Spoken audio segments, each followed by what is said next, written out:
Hello and welcome to another episode of the ReUp. My name is Jason Delgado. We are out in the living space. I wanted to do a podcast out here. Hopefully this mic won't get too messed up. Anyway, we're doing the best we can. Just trying to get a little bit of a different space, different vibe. I just did a little bit of a photo shoot back here. So I thought it kind of looked cool, and I didn't want to take it down just yet. So figured do the podcast out here. It is now more podcasty because, I don't know, podcasts are the in thing. And so I have to call it what it is. So you can see us on YouTube, but then hear me on Anchor and on Spotify and on all the places you hear your favorite podcasts. You can see everything connected on my Instagram. If you follow, check it out. Blah, blah, blah. Cool graphic. And yeah. So welcome. Each week I kind of go through, the ups and downs of being a stand-up comedian out in Los Angeles, California, and then on the road, and the travel, and the making funnies, and the trying to make my way out of the day job into the dream job. So thank you for joining me. Today I had a bunch of notes. I don't know where they are because I just kind of set all this up and was like, we're going to shoot from the hip. But yeah, kind of had a fun week. I did a lot of stand-up. Clubs are opening up. I was talking to a friend and I was saying how almost 3-4 months ago, everything was kind of I don't know, maybe 2022, 2023. We'll see how it all turns out. It's like, nah, bro, Wednesday. Everything is just opening quick. I think sanctions and such have sort of opened up and allowed a lot of those sort of whatever rules to be put aside. And then, now they're opening places indoors, full capacity as long as everybody's vaccinated. Things are getting to the place that they need to be, and I'm excited about that because things are opening up. Indoor shows are no longer sort of shady. Now you can actually do them. And so it's a wonderful thing. I'm very, very excited to see the world opening up and comedy opening up. It's been fun to do some of these shows. I've been doing some shows out in different places. I went to Monterey Park, which is, kind of like east, I think, whatever, bananas. But in any case, it was a really fun show. And one of the cool things about it was just the environment. It was a hip hop show, and it was also a 420 show. So they had edibles, and they had kind of younger kids there, and hip hop people there. And so I think, and it was the DJ before was playing this hype music, boom, boom, boom. And so it was very much more of a hip hop show. And it was cool to kind of get, a little bit of that sort of vibe and energy because it was different than everybody just sitting around having a dinner. And then it's the performance. Everybody's nah, bro, for the first couple jokes. Yo, where's the music, bro? Yo, jokes ain't funny. But then eventually you kind of go through your bit and I do a couple act outs and whatever. It turned out. But I like that there was that sort of I don't know, this is going to work. I'm competing with Drake and Baboni. Drake and Baboni. And they were playing this hip hop cool music, man. And then they were like, Root. Now the comedy stylings of Jason Delgado. I was like, okay, hey everybody. Member Malls, boo this man. But it was fun. It wasn't too bad. But yeah, have fun. One of the shows I did at this bar, well, I don't know, the DJ, shout out to the DJ if he is listening, probably not, but whatever. He was there. And for the show, I was telling Young Baka is the producer of a lot of these comedy shows I've been doing. Shout out to Young Baka. He was with the DJ and I told him, hey, Young Baka, I love to open, man. They call me Secret Service because I take the bullet. They call in comedy when you go first taking the bullet, which I never really understood, I guess, just because you're the first one. So if it sucks, you take the first hit. But I kind of like going first. It's kind of, I don't know, I just like setting the tone. I feel like I'll be silly so other people can be silly. Or if I'm too silly, people will go oh, that guy was silly. And they could ride, whatever. But I like going first, however that goes. So I told, hey, I'm the Secret Service, bro. I'll take that bullet. And so he's like, all right, you can go first. And the DJ's like, man, you funny? You funny, dog? I was like, all right, yeah, I think I'm pretty funny. We'll see how it goes. And then I get called up, and the DJ's like, yeah, this guy says he's funny. I guess we'll see how it goes. I was like, let's go, bro. Thank you for the intro. And so he brings me up. I do my bit. I get a couple laughs. get a good sort of vibe going, and then I close out, and the DJ as I'm walking off goes, "How'd you guys feel about that atrocity?" Comedy's awesome. But the crowd responded. Woo! They were very, very pleased. I had this woman at the bar come up to me and go, "You are very entertaining. I just want you to know you're very entertaining." So I feel like we're on our way. So that's been fun. Just doing a couple bar shows and doing a couple hip hop comedy 420 shows. Just trying to spread the love and the funny to as many different places as possible. That's exciting, and I think it's cool to kind of try it. Like I said, you should be able to do it upside down in a Shark Tank, in a small room, in a big room, outside, inside. And it's nice to kind of like practice in places that are kind of not ideal, I guess you'd say. So that was fun, and yeah, comedy's hard, man. So anytime you get a win, anytime you get a laugh, it's a win. Speaking of comedy being hard, Elon Musk was on SNL, Dogecoin for the moon.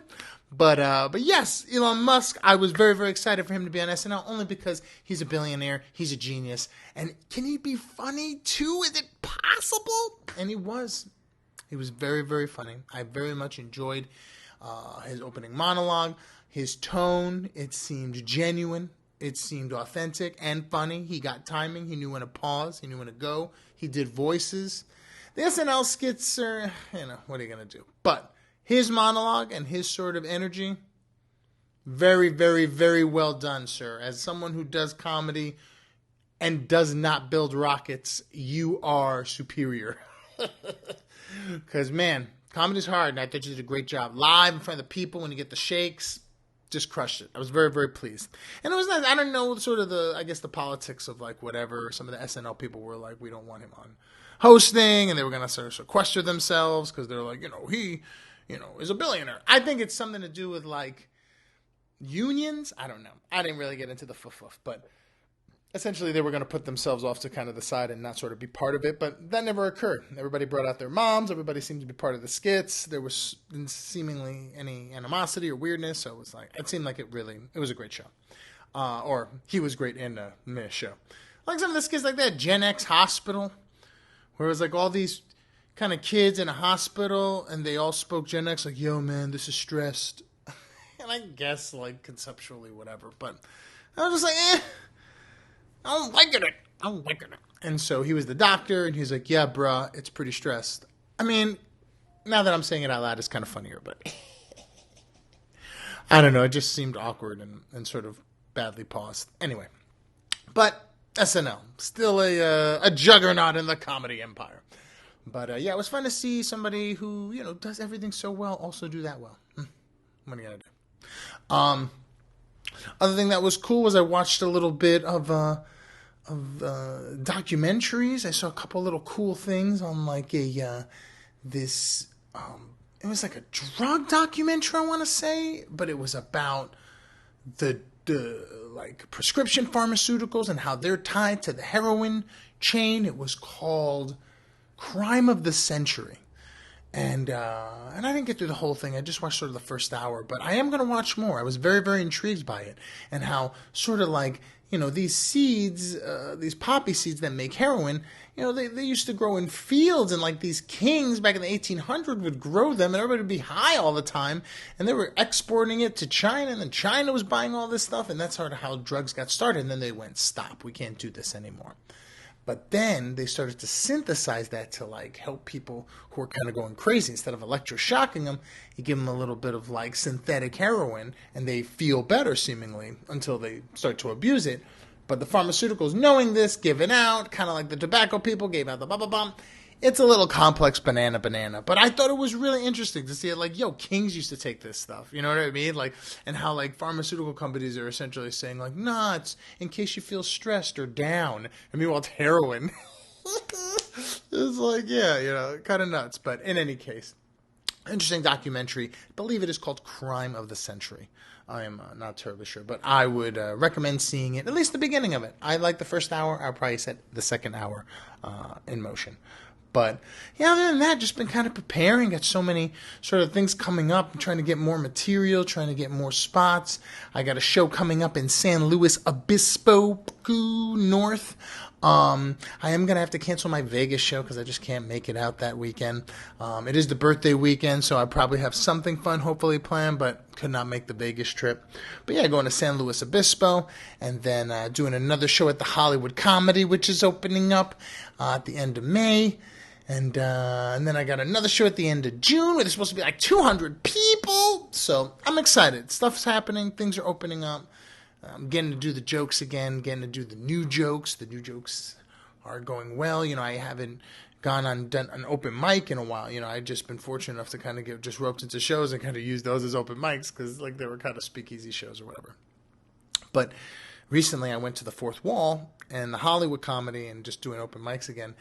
And it's interesting to see because it's like there is a sort of a generosity, I think, that was missing from the previous open mics, pre-pandemic mics. Where people are just more willing to give, more willing to kind of shell out, not everybody on their phone. I guess for now it just started. But like there is an element of like, come on, let's get better, let's get good if you're into it and you survived this long, let's give this comedy the real. And so I've been very fortunate to go to some good mics that really had, good positive energy, not just people on their phones or people whatever. People coming up to me afterwards, oh, you should say it like this, maybe try this. And it's been very, very nice. I've been very, very pleased with how that's turned out because, like I said, comedy so much is it like, does it work? I don't know. And so like to be able to have people that you kind of think are funny, kind of commune, it's better than doing it in a vacuum. And so, I went to go to the Fourth Wall. Shout out to the Fourth Wall and Joe. And, they have excellent pizza there now. And now there's delicious pizza. And so I did pizza and comedy and tried my new bits and worked bits and, shaved things and added things. And just the whole process of just getting back into the comedy is just so, so exciting. Because so much of it is just needing to experience it. You know what I mean? You can't do laughs in a vacuum. You have to kind of like, I always say, if there's just one other person there, it's like literally just one other person, you'll immediately tell, is this funny or not? In your room, in your closet, even almost saying it out loud to no one. There's still an element of like, I think this joke is hilarious about garbage men. And you do it in front of one other person. You're like, what was I thinking? And so that sort of experiential thing where like somebody else's energy somehow feeds into the creation of a thing. Now, I used puppets. I used anything I could do out here to kind of just simulate it. But now that the mics are back, having a person, real live people who go, or just when they look at their phones, like that sort of information is super valuable to trying to get funnier because, you know what I mean? You can kind of know where this is like a dead lead or kind of like, oh, they looked up and then they kind of look down. Oh, maybe I'm there. So learning that and kind of getting the experience of that. Plus, I want to get like longer sets. I always do like about 5 minutes, 10 minutes.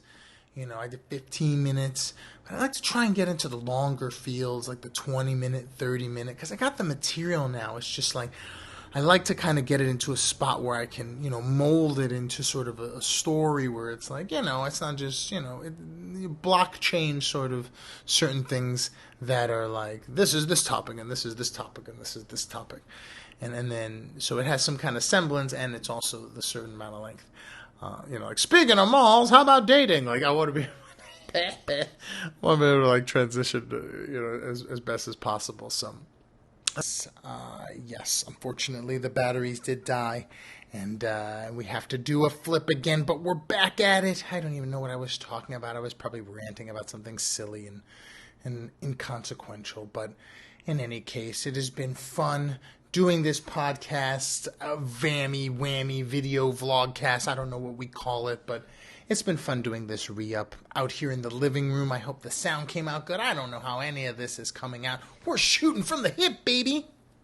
And so it's been nice to kind of try this. I kind of wanted to get out a little bit in the space just because I'm thinking about, having guests. So a person's head will be here and they'll go, hey, how are you? And I'll go, hey, how are you? As opposed to being in the closet where it's like, yes, I thought that too. Yes, I thought that too. Yes.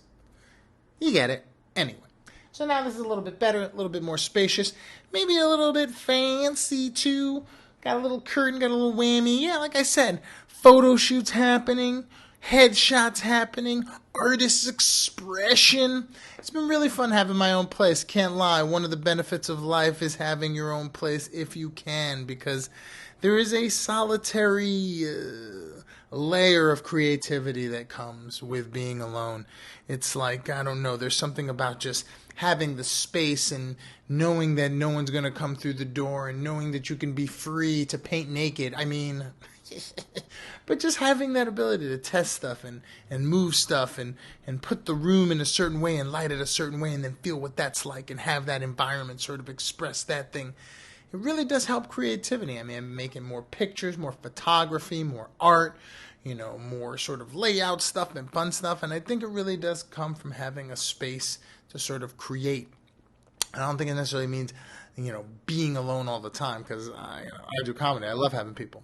But just having that sort of space to just create and be in a bubble and then have that bubble get out there and then have them go, boo this man. No, I'm kidding. But learn, you know what I mean? Like, I think it's a great place to sort of be, that solitude, I think, does help with creativity for me personally, because it gives me that little bit of like, I don't know about nervousness, but it gives me just this extra patina of excitement when I go to reveal something in the world, because it's just like, this was just in my room alone and now it's here. And it's, I don't know, it's not the same as having like roommates or friends or being in like a group when you write a joke, because, there's this sort of element of like, oh, like you kind of pick up this or pick up that. You know what I mean? And then they go, oh, I don't like this. And you may never try a thing because somebody said they didn't like it before you even tried it. Being alone, you get to just totally say, this is all me. This is the maximum me. And then have it crash into the mountain. Then or have it succeed. And then you know what I mean? Not having been abated by any sort of outside thing. So it's been nice. It's been fun. This is getting rambly. So of course we are going to call it before it gets not entertaining and not fun anymore. But this has been so much fun. I hope everything came out, the sound and the video. The batteries lasted for this part of the second half of The Price is Right. But anyway, these are always so fun. Thank you so much for joining me. My name is Jason Delgado. Please follow me on the Instagram. Fun stories, fun, exciting things. If you're in San Luis Obispo on Wednesday, please come out to Charlie's Place. If you are in Hollywood on May 28th, Friday, awesome, amazing show, 8 o'clock at the Hollywood Comedy. And more news to come. So thanks for watching. Thanks for joining in. Thanks for making it this far. My name is Jason Delgado, and we will see you on the next one.